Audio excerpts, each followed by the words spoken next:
We'll be back this fall. We'll have all new episodes. See you then. The FBI's Return CBS Fall and streaming on Paramount Plus. Warning, what you are about to see could scar you for life. Ew. PDA, parental display of affection. Ew. Whoa. Last man standing. Good evening, everyone. I'm Sarah Blakely. Tonight on your WZMQ 19 News, raising money for water rescues. Tonight, how the community is supporting the Dickinson County Dive Team and why volunteers say it will help save more lives. Plus, the United Auto Workers Union President Shawn Fain, the subject of a federal investigation. We'll have details tonight from Detroit. And a bipartisan effort in the U.S. House to bring back a New York man held captive by the Taliban for almost 2 years. Your 19 News starts now.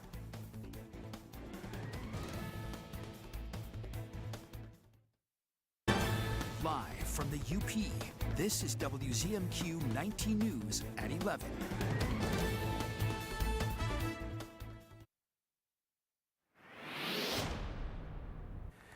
Your forecast for Marquette tonight, clouds will be thickening up. We'll see some scattered showers around, and temperatures will be dropping into the mid-50s, and pretty good wind as well. Some gusts up to 20 miles an hour. And as we check out the temperatures into tomorrow, looks like they will be going up, probably into the low 70s by daybreak, and dropping back into the 60s tomorrow night. But we should be able to hit 80 degrees with a decent amount of sunshine for Wednesday. Thanks, Tom.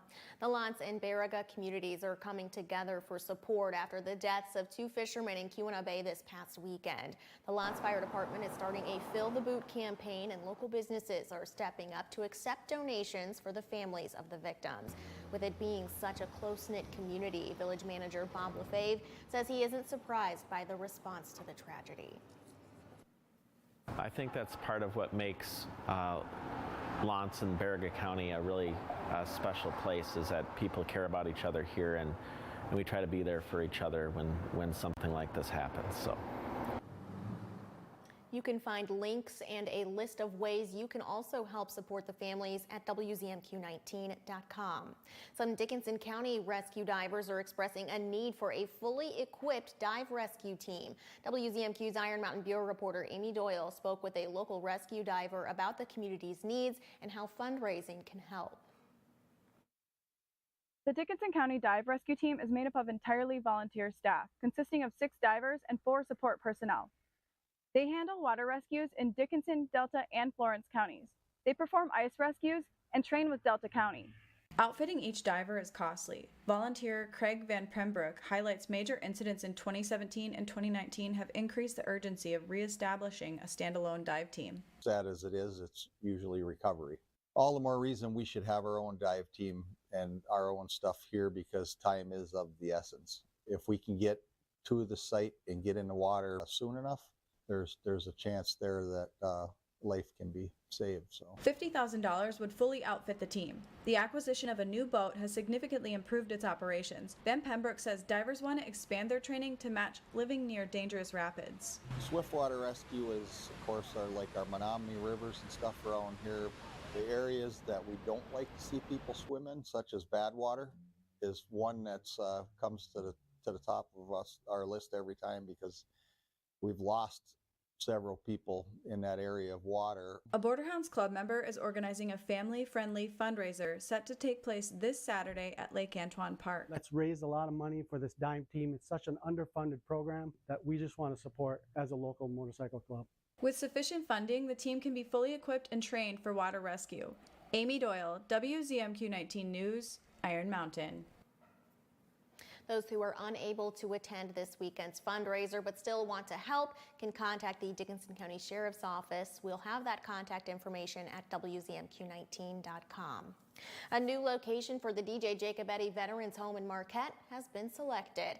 Michigan Veteran Homes entered an agreement with a private seller to acquire over 38 acres of land in Marquette Township for the new facility. The site on Venture Drive includes a combination of purchase and a donation in honor of one of the property owner's late father, who was a U.S. Army veteran.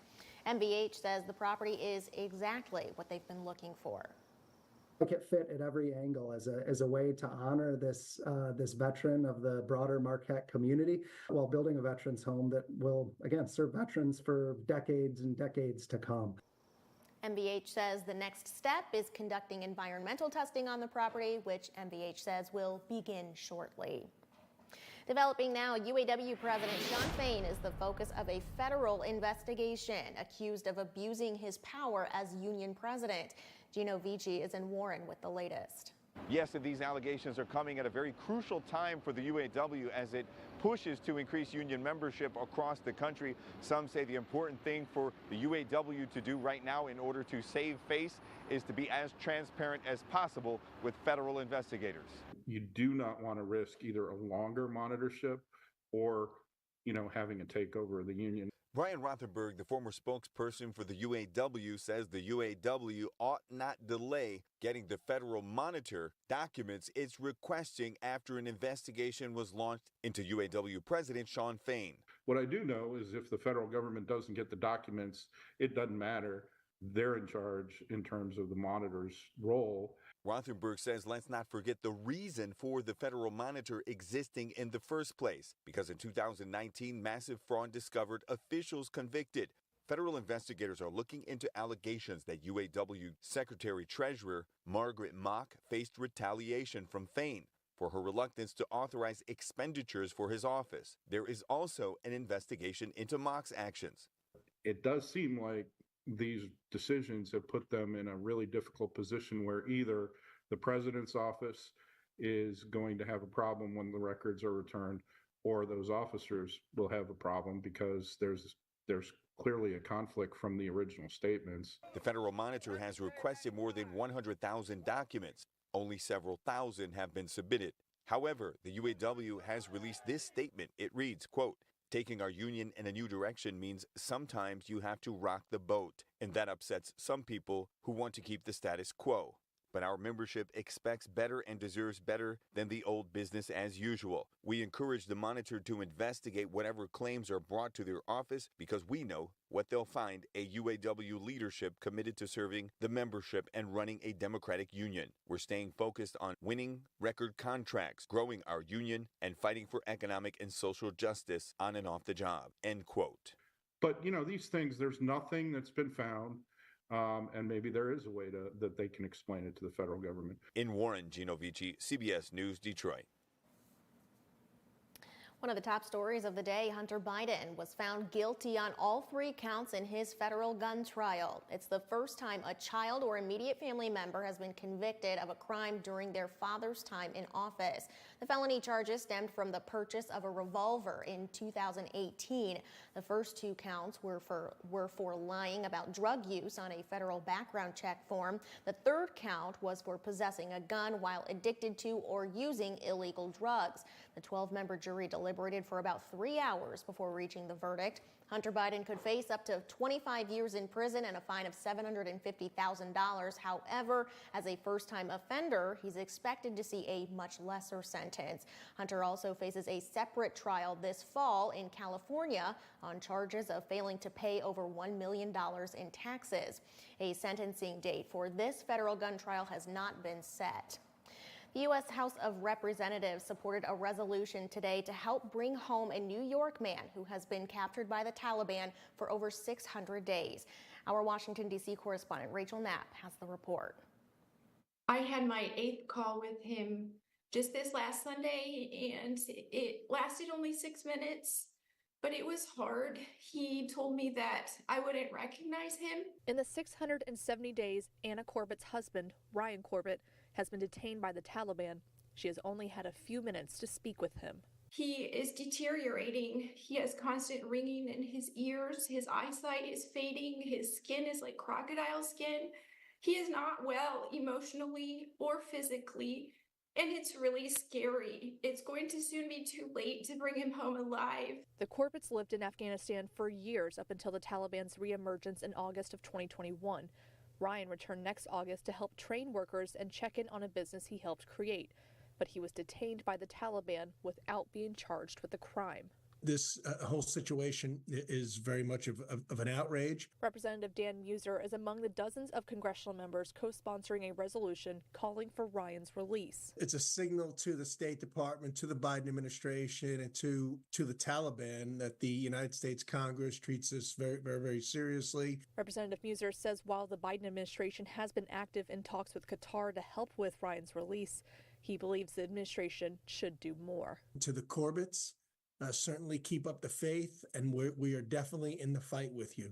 Anna says their family feels encouraged by this resolution and hopes the White House takes notice. The White House needs to pay attention to that and ride this momentum of attention on Ryan's case and act quickly before it's too late. At the Capitol, Rachel Knapp, WZMQ 19 News.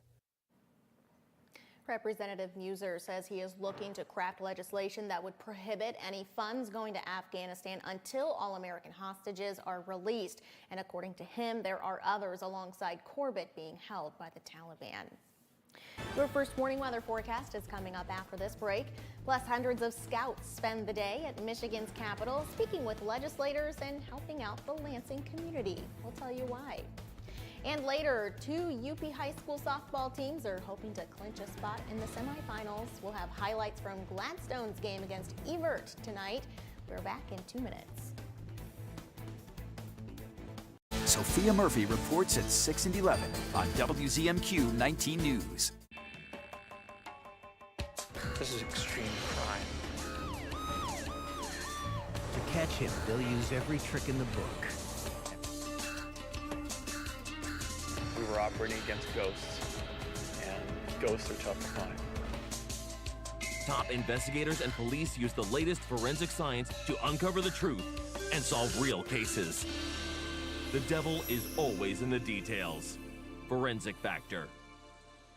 Buckle's Party Store. It's where the party starts in Calumet with an awesome beer selection featuring domestic, foreign, and craft brew beer, a great selection of wine, just about any kind of liquor you want, and a great range of tobacco products. Buckle's Party Store in Calumet. It's where the party starts for everyone. John's Auto is still your #1 source for a pre-owned vehicle. Our standards are still the highest. We have the cleanest hand-picked inventory around. That's what we're known for. John's has built a legacy over the years, if you will, and for us to be able to jump into the service industry, the detailing industry, we provide quality service, timely, reliable, trustworthy, just like John's has for years in car sales. Come on down to John's Auto and see what we're all about. Sales, service, and detailing.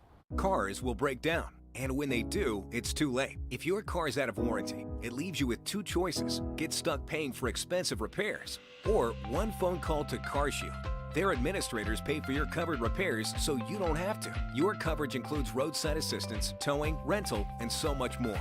Plus, with their nationwide network, you choose the mechanic or dealer. Best of all, there's coverage for every wallet size. Make the smart call before it's too late. Call CarShield today. Tonight, cars go vroom vroom. I'm serious, folks. That's #1. #2, they go beep beep. Colbert's New with Jake Gyllenhaal tonight on CBS. Now, award-winning WZMQ 19 First Warning Weather with Air Stasic. Checking out the headlines, overall weather looking nice as we head into Wednesday. We'll have a decent amount of sunshine as well, and temperatures will get on the warm side too. Thursday may have to dodge a few raindrops, primarily in the early morning hours if they occur at all, and just a slight risk for the rest of the day. And if you're thinking weekend, well, a bit of a mixed bag for the Father's Day weekend. You may want to do your outdoor plans perhaps on Saturday. Sunday is looking somewhat unsettled. So a futurecast for the balance of the afternoon and into Tuesday night here. See a few showers with this front. Couple of waves move on by. They'll give a few rain showers, less than 1/10 of an inch. Again, not much expected. In fact, by daybreak on Wednesday, we see the sunshine coming back out. Despite the waves, temperatures behind these waves are warmer, and we'll have sunshine for most of the day. Now, by evening, you see this next wave coming through. The air is still fairly dry. I don't think we'll see much rain with it, and as you can see, it'll be a quick mover So head toward the rest of Wednesday night. Showers and storms, will watch those in. Probably a skirt to the north over Superior, and shouldn't have much effect on our weather as we head on into Thursday. Again, here comes that next front. This one will bring, after some morning sunshine, bring in more clouds around and maybe a few passing showers. Nothing big time here. Thursday night, the bigger storm should stay to the west of the UP. And we'll have some cooler air as we head on toward Friday. In the meantime, lows for tonight up a bit. We had very cold start to the day. Some of you even near the freezing mark with some frost. Don't see that for tonight. We see temperatures dropping into the 50s overall. And for tomorrow, high temperatures back up near 80. Nice summer-like levels here. Lake breeze off of Michigan will keep the areas along the south shores of the Upper Peninsula in the lower 70s. So winds generally out of the south, not too strong overall until the afternoon. Some gusts could hit 20 for Wednesday night as that next trough moves on by. And your forecast again for tonight here at Marquette, looking at lows dropping into the mid-50s. Some scattered showers are possible, but we're expecting to get close to 80 degrees by tomorrow afternoon. Good amount of sunshine and a bit on the breezy side. Here's the rest of the 7-day for you. We're looking at temperatures, again, getting close to 80 on Wednesday, still pretty nice on Thursday. A few showers around for early in the day, and then a little drop to the mid-60s as we head on toward Friday. Father's Day, as mentioned, nice weather for Saturday. Good chance to see some showers and storms as we head toward Father's Day on Sunday. Thank you, Tom. Nearly 500 scouts from across Lower Michigan celebrated Scout Day at the Capitol. A delegation of members from all levels of the program spoke with lawmakers and government officials about their annual report and their scouting experience. Our Michigan Capitol correspondent Sophia Murphy spoke with the scouts today about that experience and their day of celebration. The state's Scouts legislative co-chairs and the Secretary of State spoke with Scouts of all ages this morning from Michigan's Crossroads. It's the teaching of practical skills like these that help develop the young men and women who participate in Boy Scouts and help develop them into hardworking, motivated leaders. A delegation from the Crossroads Council, made up of members from all levels of the program, ages 5 to 20, presented an annual report to state officials and members of the House and Senate. They also collected non-perishable foods to donate to the Greater Lansing Food Bank. It's just truly amazing being welcomed with open arms, being able to be introduced and have a nice conversation with everyone we've talked to. Scout Anthony Goatley is a recent high school graduate. He says he was excited to act as a delegate this year and to learn more about how staying politically engaged plays a role in Scout responsibilities like public service and community engagement. The more citizens we have living those values every day, as these young leaders will and continue to do, the more prosperous we become as a state and the more healthy we become as a community. The Scouts also enjoyed some fun in the sunny, warm weather, taking advantage of a rock wall, food trucks, and different STEM, backpacking, and camping activities. The schools are starting to let out right now, and our young people, both the Cub Scouts and Scouts BSA troops, as well as our crews and our ships and our posts, are really excited about the opportunities coming up. The council's president says it's a great experience for the Scouts to get exposure to potential public service interests and civic responsibilities. Plus, he says it's a great way to kick off a summer full of scouting camps and experiences. From Michigan's capital, Sophia Murphy, WZMQ 19 News. Now that school is out, local libraries are helping parents find ways to keep the kids entertained for the summer. The Ishpeming Library launched its annual summer reading program. All kids who sign up get prizes for completing their reading goals. But the program is for all ages, and when you sign up, you'll even get a free book. The library also has an adult summer reading program as well. Participating adults are entered into a raffle to win prizes from local businesses. We solicit donations from the community, so all of our programs and performers that we have, those are funded by community members or local organizations. The summer reading program goes through August 13th. You can sign up right at the Ishpeming Carnegie Public Library. Sports is next. Mike, some UP softball teams were a little ways from home tonight. And unfortunately, those games will probably never be played in the Upper Peninsula. Yes, when you get this far in the softball tournament, you're below the Mackinac Bridge. 2 teams did that today. We'll check on Gladstone and Hancock when we come back. 19 News is brought to you by Kirkish Furniture. We've gone country on the Jennifer Hudson Show. Country music isn't just a sound, it's a way of life. Nikki Guyton performs. If you wanna dance with somebody. Plus, Idol alum Scotty McCreery. I've been on cloud 900 since then. Then a high school choir sings us down. The Jennifer Hudson Show, tomorrow at 5 on WZMQ TV CBS, followed by 19 News at 6.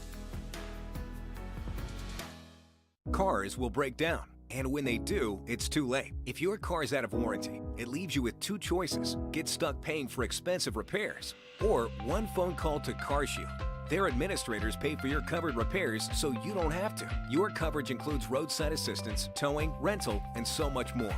Plus, with their nationwide network, you choose the mechanic or dealer. Best of all, there's coverage for every wallet size. Make the smart call before it's too late. Call CarShield today. Ever try unlocking your door with a case of bottled water in your arms? Lisa from Norway Springs here. Unless you're very good at balancing or have 3 arms, bringing home those small water bottles from the store is no fun. Here's a better idea. Try our water delivery service for free for 1 month. We'll deliver a cooler and 15 gallons of great bottled water. And you'll get your arms back. Fresh, safe water, guaranteed. Call Norway Springs today. The greatest sportsmen and women. Icons of our time and beyond. Timeless quality, superbly crafted stories showcasing the greatest sports heroes and their incredible winning moments.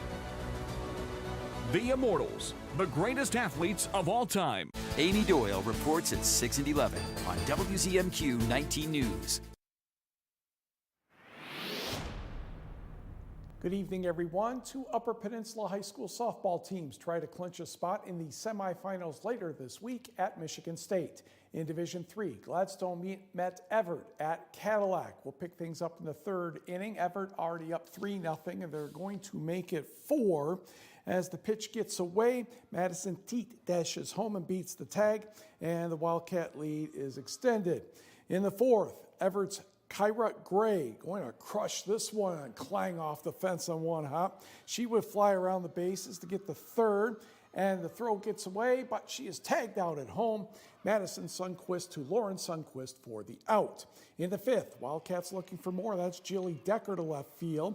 Teat comes in to score, and it's 5-0 Wildcats. Now 6-0 with 2 runners on. Caitlin Goslin hitting one high and deep, and that one is gone. No more real estate. A 3-run homer. Wildcats go on to win this one 9-0. Everett will meet Buchanan Friday at 12:30 at Michigan State in a Division III semifinal. Gladstone ends the season 22-13. Meanwhile, Division IV, Hillman and Hancock and the Tigers off and running already. Gretchen well in the base hit. That brings in a run. 2 outs later, runners on 2nd and 3rd. Cassidy Beanack to the fence. Madeline Oswald and Elise Flogger tie the score. Then at the bottom of the 1st, Sophia Freeman, a hard ground ball. That's going to be E6, so Freeman's on 1st. And the next thing you know, Sadie Biekela grounds the Welland on the mound. Her throw off the line, but the run does not score as they throw out Freeman, ending the threat. Top of the 6th, Barbeau to the fence in right center field. 2 runners score to make it 12-0. Welland strikes out the final Bulldog batter to pitch a no-hitter shutout as well. The Tigers advance, winning 12-0. Hancock's campaign concludes with a 27-7 record. Hillman will take on Holton Friday at 3 o'clock at Michigan State in a D4 semifinal. Meanwhile, in Division II quarterfinal, Escanaba had a rough time with Gaylord over the weekend. Muskegon Oak Ridge had a much tougher time, losing 18-1 to the Blue Devils in 4 innings. By the way, Gaylord is number 1 in the state. On the baseball side of things, Norway will be in a semifinal on Friday, 11:30 Eastern, 10:30 Central Time in the morning. The Knights will take on Marine City Cardinal Mooney, and again, that also is at Michigan State. The demolition of the 104-year-old cement bleachers at Walton Blush Stadium in Menominee has started. Safety concerns was the biggest reason for the move. The bleachers were built in 1919 and first used in 1920. This is the largest public-private partnership in the history of the Menominee Area Public Schools, totaling over $700,000. Donations to Menominee's new football bleachers can be submitted by visiting blushstadium.org, or you can visit any Stevenson National Bank and Trust location. 2 Upper Peninsula hockey players have earned awards from the North American Hockey League. Hancock's Austin Solani of the Austin Bruins was named to the All-Central Division team as a forward. He had 32 goals and 38 assists in 60 regular season games. Solani will play college hockey at Dartmouth. And Marquette's Liam Bierman was selected to the NAHL All-Rookie team as a goalie. He played for the Anchorage Wolverines, a 27-9 record in the regular season with a 2.37 goals against average and a .923 saves percentage. He was 6-3 in the playoffs. NMU hockey head coach Grant Patolny has resigned so he can pursue a position in professional hockey. 1991 Wildcat National Champion head coach Rick Comley will take over on an interim basis. Associate head coach Byron Poole and assistant coach Nick Peruzzi also have stepped down to accept coaching positions elsewhere. Patolny led the Wildcats to a 12-16-6 record overall and 10-10-4 in the conference this past season. He served as head coach beginning in the 2017-18 campaign, beginning his NMU career with back-to-back 20-plus win seasons. He finished with 4 of those and concluded his career at Northern Michigan with a 128, 113, and 17 mark overall, 95, 69, and 11 in conference play. Now, coach and athletic director Rick Comley said in the press release that Patolny is a very good hockey coach, and professional teams have realized that. Comley added his thanks to Grant and his staff for their work and Wildcat hockey program and wishing them the best of luck with their new ventures. Comley also won a national championship at Michigan State in 2007. He served as Northern's athletic director for 13 years between 1987 and 2000 before returning to the athletic director post in August of 2022. Comley is the Hobie Baker Memorial Award Foundation's 2020 Legend of College Hockey recipient. His Wildcat record was .538, .429, and .68. Comley was inducted into NMU's Sports Hall of Fame in 1998, the Upper Peninsula Sports Hall of Fame in 2013, and the Michigan Sports Hall of Fame in 2023. Comley said details on the search, timeline, and committee will include former players, and that will be announced shortly. A press conference is scheduled for tomorrow morning, and WZMQ 19 will be there. During the Major League Baseball, the Tigers and the Washington Nationals, and that is Riley Green off the wall in the 5th inning, and 3 runs are going to score to tie the game. And the throw to third base, well, let's say it's not the best. Green jumps up, coach gets out of the way, he runs home, and the Tigers are now in front by the score of 4-3. Unfortunately, Washington used a sacrifice fly to send the game into the extra innings, and they score another sacrifice fly to win the darn thing, and Washington takes the opener of this series 5-4. Toronto defeated Milwaukee by the score of 3-0, and we will be right back. Nice job by Lane on this. Slider down in the zone, able to get. Comes down to a 3-2 here in the 10th. And the game's over. Some places talk about being local, but we actually are local. Our family started Superior Collision 18 years ago, and we're still the ones who own and operate it today. No big company name, no outside investors. We are all Marquette, and we're going to stay that way. We are part of this community, and we are proud of the work we do. You can choose to go to a corporate body shop, or you can stay local and go to Superior Collision, Marquette's local hometown body shop.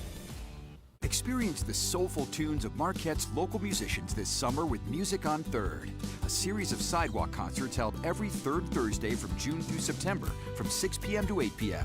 3rd Street in Marquette's downtown district comes alive with the eclectic sounds of talented artists, providing the perfect backdrop for an evening of exploration and entertainment. Join the community in celebrating the vibrant culture of Marquette. Music on 3rd is sponsored by Flagstar Bank and WZMQ 19. Yes, we're on thin ice. And everything is going up in smoke. Still, some are adding fuel to the fire, while the rest of us see the troubled waters rising.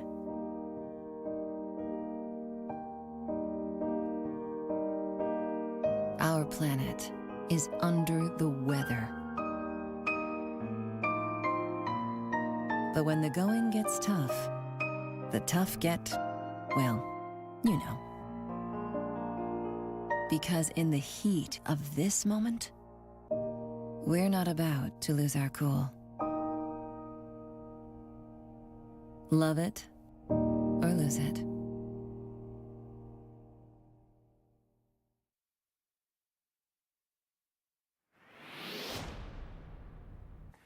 Your forecast tonight for the Marquette area, we'll have thickening clouds here, mostly cloudy. May still get a few scattered showers and a pretty good breeze for it tonight as it goes out of the south about 10 to 20 miles an hour. Nice weather for Wednesday, beautiful sunshine throughout the day, and we should be able to get close to 80 degrees, a little cooler, of course, with the lake breezes setting up along Superior and Michigan with a pretty good breeze as well. Southwest winds outside of that at about 15 miles an hour. Rest of the 7-day outlook, things are going to be not too bad for Thursday, maybe a few clouds, maybe a couple of early drops of rainfall here, mid-70s, going into the mid-60s on Friday. We'll keep it cool but dry. Mixed bag for the weekend. We'll have some partly sunny skies for Saturday. Father's Day right now looking kind of stormy. Temperatures in the upper 70s, back into the lower 80s as we head toward Monday. Thanks, Tom. Finally tonight, tomorrow, Delta County is invited to support and celebrate the Escanaba Public Library. At 4 p.m., the Friends of the Library used book and DVD sale will take place in the City Hall foyer with books priced at just $1 and DVDs for 50 cents. Then at 6 o'clock, the Friends of the Library will host its annual ice cream social out on the lawn with a performance by the city band. Proceeds from the book sale will help the Friends of the Library purchase new materials and resources for the library. Donations that we receive, we're a nonprofit organization, so we get the funds from our membership donations. It all goes back into the library to supplement funds that they don't have in their normal operating budget. The ice cream social is free to attend and will also kick off the library's children's summer reading program. So they've got more on the budget. We'll see you back here tomorrow.